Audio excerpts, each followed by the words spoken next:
Morning class, my name's Lauren and I'm doing my speech on Emma Goldman.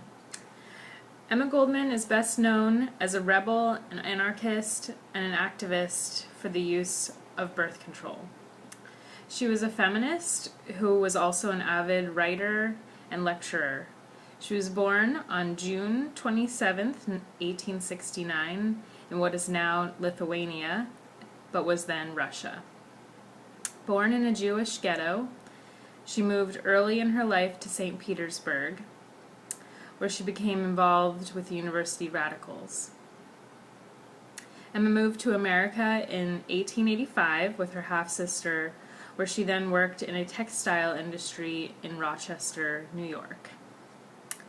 Once moving to New York, Emma quickly became involved in the anarchist movement, lecturing and writing largely on women's rights, as well as other political topics. From 1906 to 1917, Emma published the anarchist journal Mother Earth.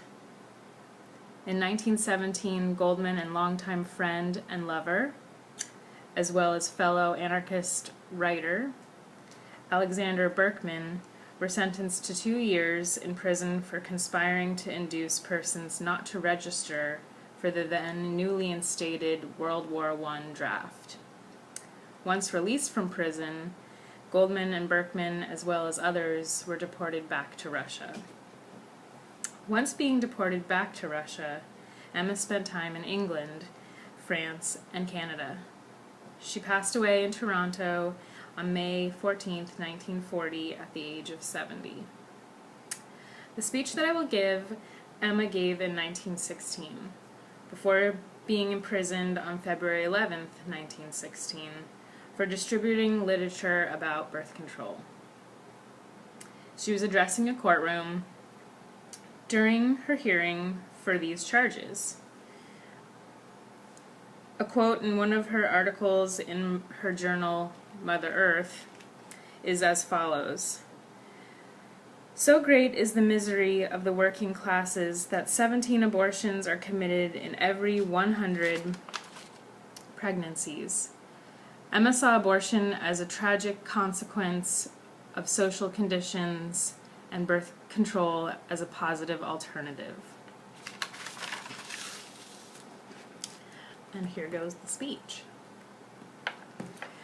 Your Honor, I am charged with the crime of giving information to men and women as to how to prevent conception.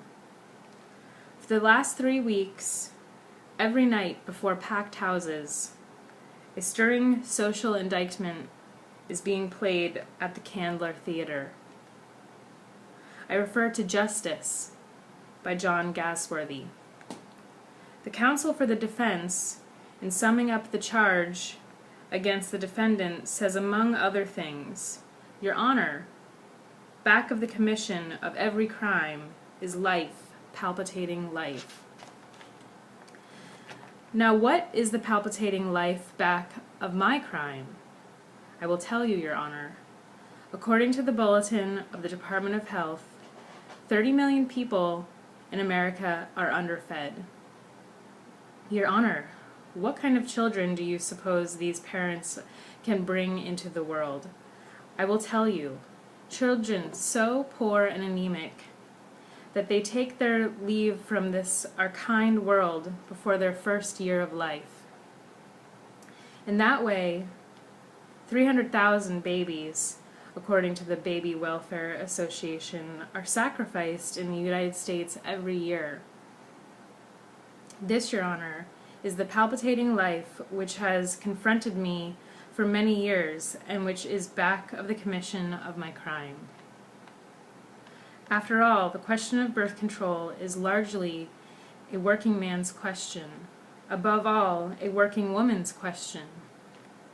She is who risks her health, her youth, her very life in giving out herself the units of the race. She is who ought to have the means and the knowledge to say how many children she shall give, and to what purpose she shall give them, and under what conditions she shall bring the life. And this is true not only because of what I say or may not say. There is much profounder reason for the tremendous growth and importance of birth control. The reason in conditioning the great modern social conflict, or rather, social war, I should say, a war not for military conquest or material supremacy, a war of the oppressed and disheartened of the earth against their enemies, capitalism and the state, a war for a seat at the table of life, a war for well-being, for beauty, for liberty. Above all, this war is for a free motherhood and a joyful, playful, glorious childhood. Thank you all.